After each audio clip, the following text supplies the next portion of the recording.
एक आम दोपहर थी। नोबिता अपने कमरे में बैठा हुआ था जब अचानक डोरबेल बजी।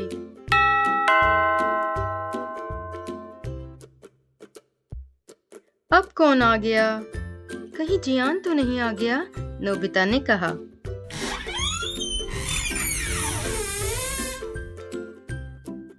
दरवाजा खोलते हुए, नोबिता तुम्हारे लिए कोई बहुत खास मेहमान आया है, डोरेमोन ने कहा। दरवाजे पर खड़ा था एक अनोखा लड़का, सुनहरे कपड़ों में, सिर पर एक छोटा सा मुकुट, गले में मिस्र का प्रतीक आंख और एक चमकती हुई आंखों वाली मुस्कान।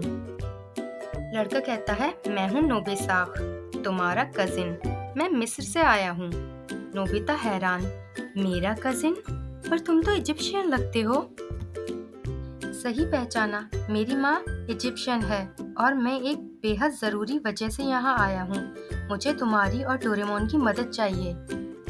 नोबिसाख बताता है कि उसके पूर्वजों का एक प्राचीन खजाना जिसमें टाइम क्रिस्टल है, मिस्र के रेगिस्तान में छिपा है। उस क्रिस्टल को बचाना जरूरी है क्योंकि कोई उसे चुराने की कोशिश कर रहा है। अगर वो क्रिस्टल गलत हाथों में गया तो समय की रेखा ही बिगड़ जाएगी। ये गंभीर बात है, लेकिन कोई चिंता नहीं, मेरे पास है टाइम मशीन, डोरेमोन ने कहा। तीनों टाइम मशीन में बैठते हैं और पहुंचते हैं प्राचीन मिस्र में, जहां सुनहरा सूरज रेगिस्तान पर चमक रहा होता है और विशाल पिरामिड्स आसमान को छू रहे होते हैं।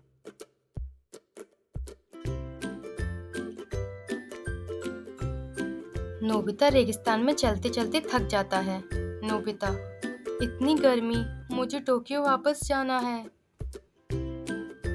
नोबिसाख हंसते हुए, तुम तो बस थोड़ी सी धूप में पिघल गए, असली मजा तो अब शुरू होगा। डोरेमोन एक गैजेट निकालता है, डेजर्ट हॉवर कैमल्स, और तीनों उड़ते हुए पिरामिड्स के करीब पहुंच जाते हैं। तीनों नोबिता, नोबिसाख और डोरेमोन पिरामिड्स के अंदर पहुंच चुके थे। बाहर का तेज सूरज अब पीछे छूट गया था। सामने था एक लंबा अंधेरा रास्ता, चारों ओर रेत की महक, पुराने पत्थरों की दीवारें और हर कदम पर एक हल्की गूंज।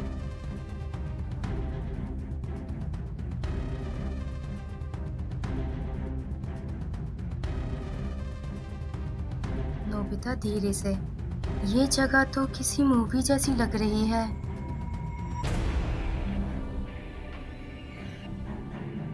डोरेमोन स्कैनिंग गॉगल्स पहनते हुए, यहाँ टेम्परेचर भी 5 डिग्री से नीचे है। ये कोई आम जगह नहीं।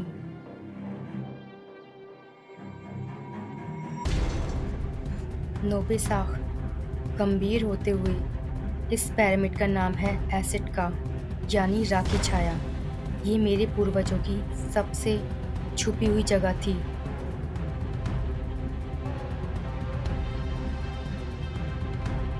चलते चलते दीवारों पर बनी चित्र कथाएं नोबिता को अट्रैक्ट करती हैं। एक जगह नोबिसाख रुकता है। नोबिसाख, देखो ये दीवार, इसमें मेरी दादी की कहानी है। वो क्रिस्टल की रक्षक थी।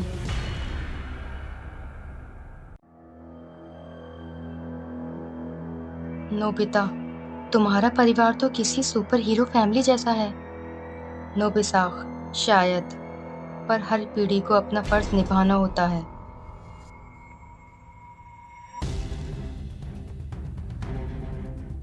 कुछ मिनट की चुप्पी के बाद वे एक बड़ी गुम्बदनुमा जगह में पहुंचते हैं।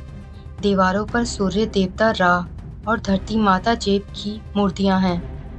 बीचों बीच एक ऊंचा मंच है और उस पर रखा है एक चमकता हुआ नीला क्रिस्टल, टाइम क्रिस्टल।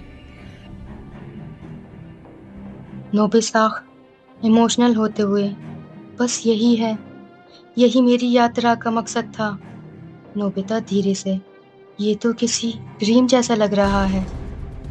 डोरेमोन, मुझे रीडिंग मिल रही है, ये क्रिस्टल समय की गति को धीमा या तेज कर सकता है। अचानक पूरे कमरे में एक ठंडी लहर दौड़ती है और एक परछाई सामने आती है। जरकोन, तो तुम लोग पहुंच ही गए। क्रिस्टल अब मेरा होगा। नोबिता डरते हुए, ये कौन है? Nobita, zircon, time thief.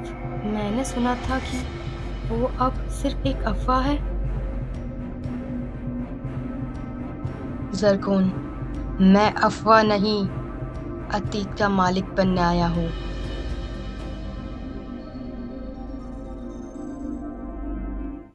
Zircon crystal की ओर बढ़ता है, लेकिन डोरेमोन एक गैजेट निकालता है, मैग्नेट शील्ड, और क्रिस्टल को अपनी तरफ खींचता है। Doraemon, not so fast. Nobita हिम्मत जुटाकर, हम तुम्हें ये क्रिस्टल नहीं लेने देंगे।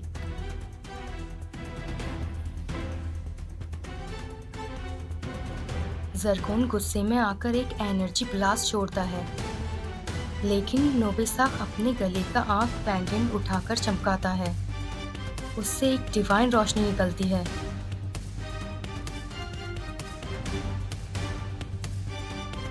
नोबिसाक, राखी रोशनी से अंधेरा कभी जीत नहीं सकता।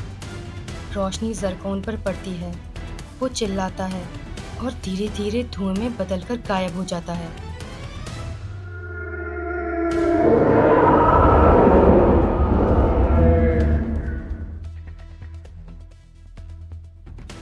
कमरा अब शांत था।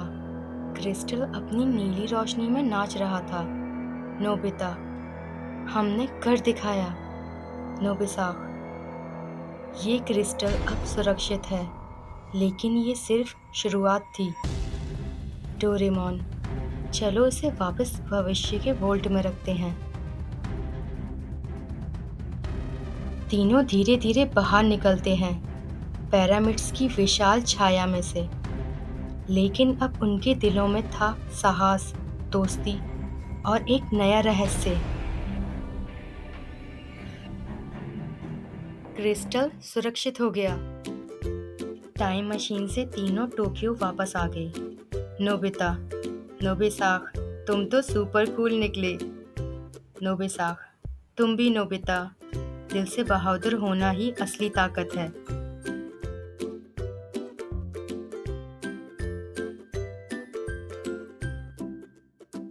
नोबिसाक, तुम्हारे बिना ये नामुमकिन था। नोबिता, तुम सच्चे दिल वाले हो।